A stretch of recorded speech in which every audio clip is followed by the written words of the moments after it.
some people do get scared of me. And I don't want anybody scared of me. Who wants that, you know what I mean? I don't want to be scared, afraid of myself until I let people into my life. You know, so it does get kind of hard.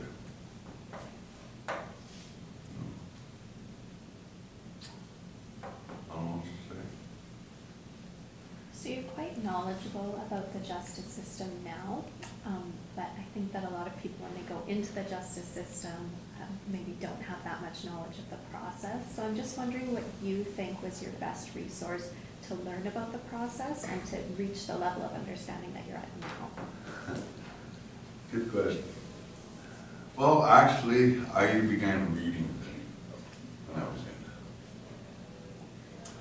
in. Like I told you, from 93 to about 97, I was almost in complete hysterics for 4 years almost. I was rarely sleeping, constantly looking over my shoulder, wondering if this is the day I'm going to die. That's what it was like for me, right until the day I got over on bail. Is this the day I'm going to die? Which was a definite possibility. And I didn't like the uncertainty of that. And one day, I was out in the big yard. After a workout, I used to do weights. I used to be a long distance runner when I was in weights. But why I began reading the way I did, because I could always read. But I began reading with purpose. I started looking around the big yard, and I saw people playing cards and walking the track and jogging and working out, doing weights, working their garden. Just daily living in there. And the question was hit me: why do prisons run the way they do? Was the base one? What are prisons? Why do they run the way they do? And often my quest. I've read novels over the years. I've read storybooks, fantasy books. The Wheel of Time series was tremendous. I never got to the end of that. But I was reading textbooks when I was in criminology books, sociology books, all this kind of stuff. And I wasn't really absorbing it exactly, but there were certain ideas, certain concepts in there that were catching my attention when I was in. And to this day, I'll never understand why anybody will want to become a jailer. I still don't. Because jail guards aren't paid to think. They're not paid to think. They're paid to observe. They're paid to follow orders. If you don't observe and follow orders, you're going to be out of those ranks. They are there to cause chaos.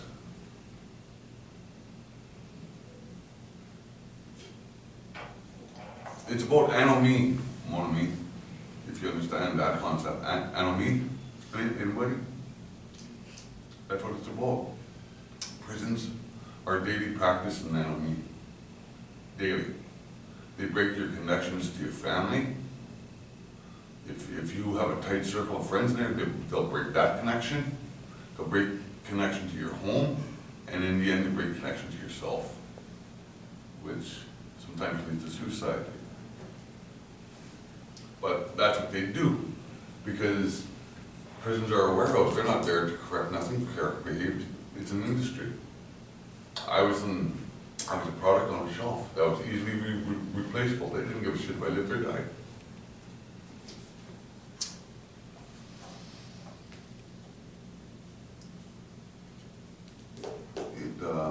But when I was going through it, I wasn't conscious of it on these terms that I'm talking here now. It wasn't until I hit U of T and started talking to sociology professors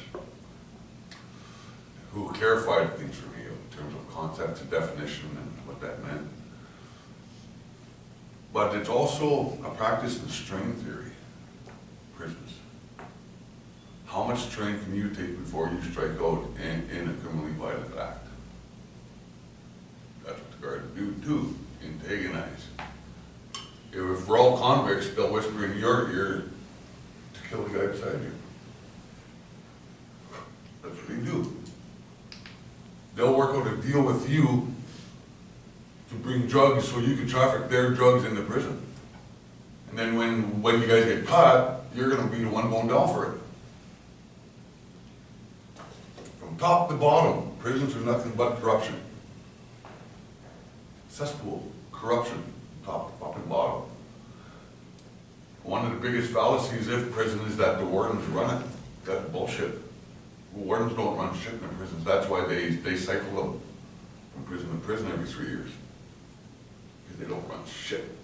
It's the security middle management that do. And the more I saw it, the more I wonder why would anybody want to do this job? Because it's their job to dehumanize me. If you were there, it would be there to dehumanize you. To turn you into something subhuman. I wouldn't even say, like I said before, feral adult. You understand where I'm going with it? Feral children, feral adult, animalistic, which isn't even a totally 100% accurate term because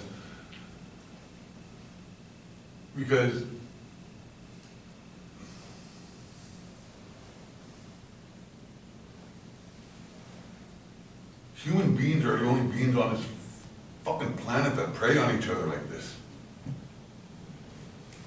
You want to turn you into something subhuman. For what? Job security. Keep the beds full. Keep the beds full.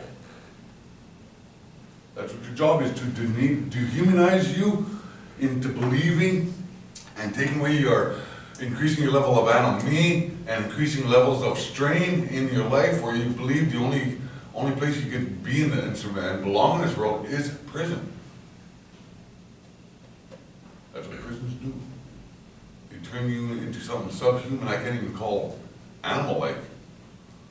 I'm thinking subhuman, man. Like, that's what they do. And that's why a lot of convicts have a hard time getting out.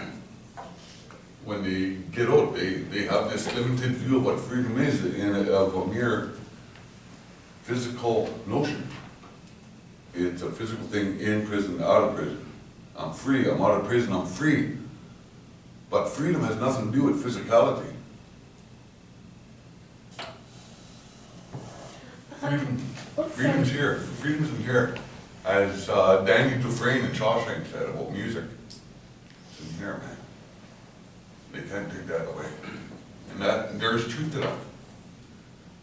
I have a question that's a little bit unrelated, but you talked about how the judge interfered with your the jury process in your case.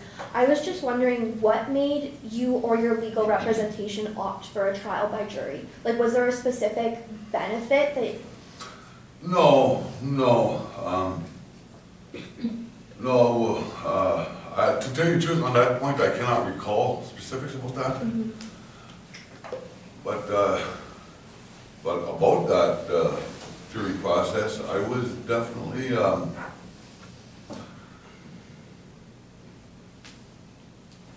only because I'm Aboriginal, I'm bringing this up. I was not judged by a jury of my peers. I asked for a change of venue. And I asked for a change of venue because of this notion, and there's truth to it. It says Indian country is small. Okay. Now, Sault Ste. Marie and Sioux area, there's a lot of Aboriginal people around there. The family that I'm part of, and the extended family in which I belong, is quite extensive. It's quite extensive. And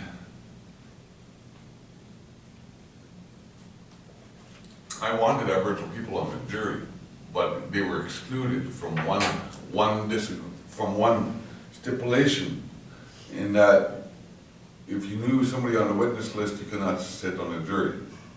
Pretty reasonable. But unfortunately, that stipulation eliminated every Aboriginal person in the Sioux and Sioux area. My grandmother took the stand, my brother, my sister-in-law, I took the stand. And how well known my family is, and how, at the time, how well known I was, and my brother, and our family. That stipulation eliminated every Aboriginal person in the Sioux area. So in the end, I was judged by a jury, a segment of society from time immemorial that was raised to believe I'm inferior. See? And so I asked for a change of venue, which never happened. So I was stuck with it, and I had to live with it.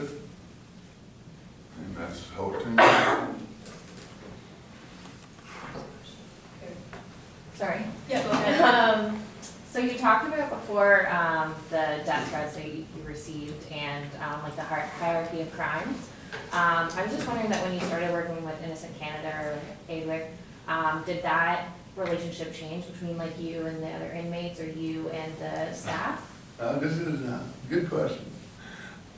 When I got sentenced, when I got convicted, I contacted AWIC immediately, pretty much the next day. Pretty much. So did my mother. And we were made aware of them from the news at that time. I personally saw their announcement, their launch announcement in 90th on Global News. Reuben Carter was there, he was smacking his fist. This shit's gotta stop and all that stuff. And so I contacted them right away after I got convicted. They told me they could not do anything until I exhausted the appeals process, which I exhausted in 1998. That's when the Supreme Court turned me down. And so I contacted them again, and then I had to go through their intake process. But the prison population did not know I was doing this. So nothing changed with me now. It took them a couple years to send a representative to come see me in 2000, and then I didn't see anybody again until January 2005, 9 months before I got out. That was David Bayless come and saw me, and I like this. I like telling this because if you knew me back then, you'd see how decompressed I am from then. David Bayless came and saw me to test my resolve in 2005, January. He told me they were onto something, but he could not tell me what it was, but it turned out to be Smith stuff. But he came there to test my resolve, if I was going to hold the line, if I was going to hold my line. And he said right on Fifth Estate that when he met me, it was like he could see the anger oozing out of my pores. That's how angry I was. It was radiating off me. That's how angry I was. Even when I got out, I was that angry. But he never mentioned anything about Smith, anything like that. And then James Lockyer come and saw me, and a couple months later, told me they were onto something now and started getting to people more about Smith. And then he come and saw me in June, again, 2005, and this is when he had Planning's report, Smith's report, and all this stuff. And the fact that they submitted the 696 to Irwin Cotler at the time, Justice Minister at the time. So he's reading these reports to me, and I'm because of this, it had me think of all this, had me thinking my brother must have killed his little girl, because I didn't do it. That's what it put that wedge between me and my brother and my family. So I've had that in my head, that tunnel vision of my own. It wasn't me, it had to have been him. So he's trying to explain these reports, what they mean to me. I'm not getting it. Yeah, it's not getting past that stubbornness I get sometimes and single-mindedness I get sometimes. There he grabbed my hand and he told me, listen to what I'm telling you. Nobody killed her, nobody molested her. Now, as angry as I was, the way I said, I was even more angry because I realized right there, right then, right that second, that I shouldn't even been arrested. So I became even more angry, if that's possible. I remember that day, a big surge come through me. I remember that day, man, I said, oh. Then he said, we're gonna get you out, don't worry about it. It took me about a year. Then 3 months later, I had me home. You know, yeah, that's how strong the review was of Smith's work. But man, it was forget something like that. I mean, First of all, I want to say thank you for being here and sharing your story. I can imagine it takes a lot of courage to be here yourself, so thank you for that. I just hear you talking about your anger, obviously rightfully so, and I also heard your song say something along the lines of people ask me why I forgave a man I should hate. Could you tell me a little bit more about that healing journey for you and that process of forgiveness once you came out? Well, I don't, to tell you the truth, I really don't know where that come from. Me to forgive Smith the way I did. When that happened at the Gouge inquiry, nobody knew what I was gonna say, not even me. I knew he was gonna apologize to me. That's why. And I remember I was standing in front of Charles Smith there, he apologized to me. I'm looking at him and I took a big pause and I looked at Judge Gouge. And we made eye contact. You know how you make a slow eye contact with somebody? We made eye contact that you wouldn't believe. And he had this worried look on his face. Because he didn't know what I was gonna say. I'm just looking at him. Then I took a breath and when I turned, opened up my eyes, I looked at Smith and I said what I said. That I forgive him. Because truthfully, it's gonna sound a little bit cliche, but life's too short to be hung up on hate. That's what I'm really learning these days. Life's too short to be hung up on hate like this. I lived with so much hate for so long that in a way I don't know how to live without it sometimes. You know what I mean? And that scares me, that bothers me. But I constantly think about what my elder told me. Friend Harper, don't let them break you. Never lose track of who you are. Don't lose sight of the truth, the way you know it. Never abandon the truth. You know, and maybe that's where that comes from. That I've got to heal eventually. I got to do this myself. I can't be handheld about it. Because nothing was ever sugar-coated in my life.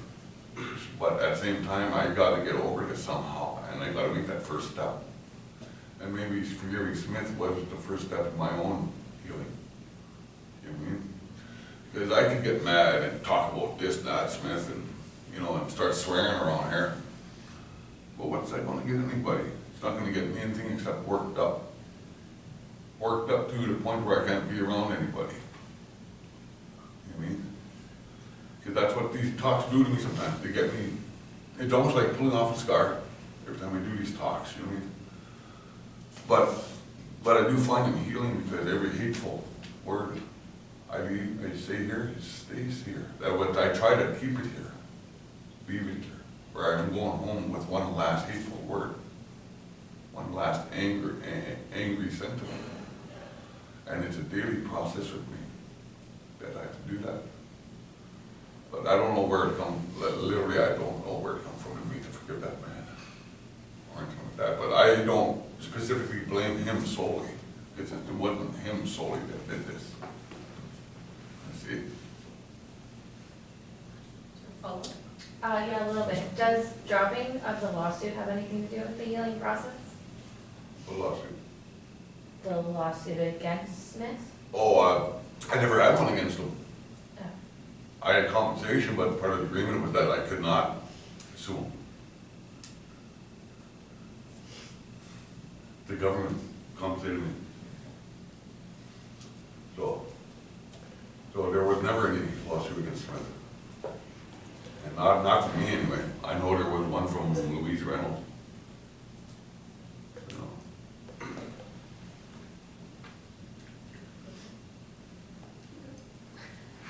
After everything that happened with the trial and like your position in society and just like everything in general, the way you were treated in prison, was there ever a point where you ever thought that your conviction was really not going to get overturned, that this is how it's going to be, like, because things were just so hard for you? Well, I wasn't one of those guys that wrote letters. I mean, like, I wrote the one day, Rick, and then I let it be. But the truth of the matter is, sometimes you gotta accept the reality of the situation. And by the time 2005 come around, I was a lifer. I accepted it. I was a lifer, I'm gonna die in here. I had to accept that. No matter what happened. Because if ADWIC didn't do what they did to help me, I'd still be sitting there to this day right now. I would have been turned down this year, and who knows, I might have been contemplating suicide or anything like that, anything. I'm fortunate they pulled me out when they did. I'm very, very grateful, because I came out at 35 years old, still old enough to kind of make a semblance of a life, instead of coming out like old Brooks did in Shawshank there, and then having to kill himself there. Yeah, I'm not an old man, you know what I mean? Yeah. I had a follow-up question to your earlier statement when you said that it wasn't just Charles Smith who was responsible for your conviction. We know that it takes a lot of miscarriages of justice, but I was wondering if you had any recommendations or any change you hope to see with the criminal justice system. Actually, the responsibility falls on the Law Society. Goes back to who runs the prisons, who runs the courts. Law Society runs the courts. It's the Crowns that allowed this to happen. It's the Crowns that put it in Smith's mind, according to Smith. Because he said at the Guelph Inquiry that it was the Crown's office, Crown attorneys that went to him to help them get convictions. See what I mean? So who runs the courts? I don't run the courts. I can't say nothing happens in the courts. Law Society can, and I hope they do. I hope they do, because they got, honestly, they got lawyers who shouldn't be lawyers. If they, for me, they set up a criminal court where there was zero burden of proof, is what they did. In the end result, they helped manipulate evidence. They helped hide evidence. They helped twist evidence. You see what I mean? They allowed witnesses to go into those courtrooms and perjure themselves with obstruct justice and encompassing those crimes. I am a firm believer they committed first-degree murder upon me. You know how they say ex-cons have a second chance, you have a second chance of life coming out of jail? How can you have a second chance of life when you never had a fucking first one? I never had a first chance in life. They ripped it away from me. They murdered me, they sent me to jail to die. As bluntly as I could say that. They sent me to jail to die. For no reason. To satisfy their own careers. To satisfy a prejudicial mentality that exists to this day, whether they want to admit it or not, and that thinking is thinking dirty. It goes back, if you stand trial for something, they don't claim you're innocent until proved guilty. You're guilty or you're not. And that's prejudicial mentality right there in that statement right in itself. It's prejudicial. Right in itself. I was factually innocent. I had no business being arrested. But I was taken away from me. My time to grieve my niece was taken away from me. My time with my family to grieve was taken away from me. For no reason, because a cop, that arresting officer, that night they arrested me, the next morning in the last interrogation session, he looked at me across his desk and said, I am angry about this and I'm taking it upon myself to make sure you go down for this. Is what he told me. Now when you look at many of the wrongful conviction cases, Romeo Filion is one that comes directly to mind. Who's responsible for many of these? It is to the police. Withholding evidence, hiding evidence, suppressing evidence. Look at the Guilford 4. The police suppressed evidence that would have exonerated him. Romeo Filion spent 31.5 fucking years in jail for something he didn't do, that he was factually innocent for the murder. And the police suppressed evidence. And then to further spit in his face, they didn't even compensate him. They waited till he died. They waited him out till he died, that poor old guy.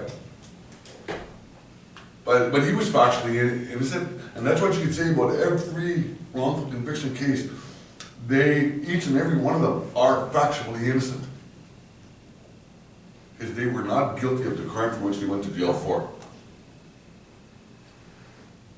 For various reasons, Brenda Wadby, suppressed evidence by Charles Smith and the Crown. Louise Reynolds, same thing.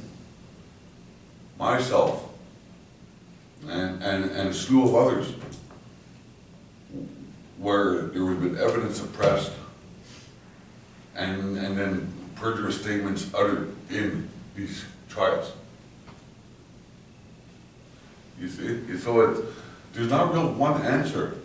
You could ask my opinion all you want about shit, but I cannot control anything. I cannot change anything. I'm an ex-con. I've got my own bullshit to deal with. I got my own daily living to worry about, you know what I mean? Like, so, I really don't know about anything, except my own experience and the way I see things. You know? Carolyn, I think we have time for one last question. Do Okay, you wanna? sure. Thank you for singing your song that you performed for us at the beginning. It was really beautiful. Was music always a big part of your life, or was it something that you took up upon your release? It was always in my life. I wasn't a musician from childhood. I started learning guitar when I was slow study. I was a slow study, very slow study. But Mom always kept music around, always had us singing around the house, singing in the car. But it wasn't until I hit jail that I just started doing it just to occupy my day. And it's only been in the last couple of years that I started, it's really resonated with me. And I've started to find lyrics and a better form of putting out what I want to say in a better way. Yeah. Like, I don't think myself a musician or a composer or a songwriter. I like making noise on a thing. You know what I mean? And just this year, things have been really resonating. I wrote about 8 songs this year. You know what I mean? It just, stick with it and eventually it'll come. You know, but music has always been there for me. I mean, very healing. And I think the healing comes in the sharing of it. You know. Well, on that note, we're going to wrap this up because we want to give you a break before we move to the evening session. But thank you so much. It's very apparent that these are not easy. It's not an easy story to share. But I also think that, you know, we appreciate just how much we learn when you do come and share with us, because it's something that you simply can't get reading about wrongful conviction or talking to lawyers or people in the system, right? Well, like that is why I do this a lot. Yeah. Largely why I do it is because people have to hear this. Mm-hmm. People have to see it. You know, because it does have visual detriment, man. Like it's right here. And you gotta see it, you gotta hear it. You know what I mean? Just, I'm fortunate that I'm the one being asked to help enlighten people about it. And it bugs me sometimes, and sometimes after I do a talk, I'm kinda agitated for a few days. You know what I mean? But in the end, I honestly believe that each hateful word I leave here is one less I take home, which is always healing. And if it helps humans moving forward, I'm great. I'm coming in, I'm on board. You know. On behalf of everybody here, we really want to thank you for taking time out of your day and coming here and sharing with us and being so open and transparent and sharing your song with us. It was very beautiful to hear, to get this experience. Like Professor Yo said at the beginning, we can read about it and study it on our own time or in class, but really nothing is comparable to having you come here and give your experience and that first-hand knowledge about what you went through, especially on a day like Wrongful Conviction Day, where we just want to expand our knowledge and learn and understand these miscarriages of justice that lead to wrongful convictions. And today you were a really huge part of that, so we just want to say thank you very much for that.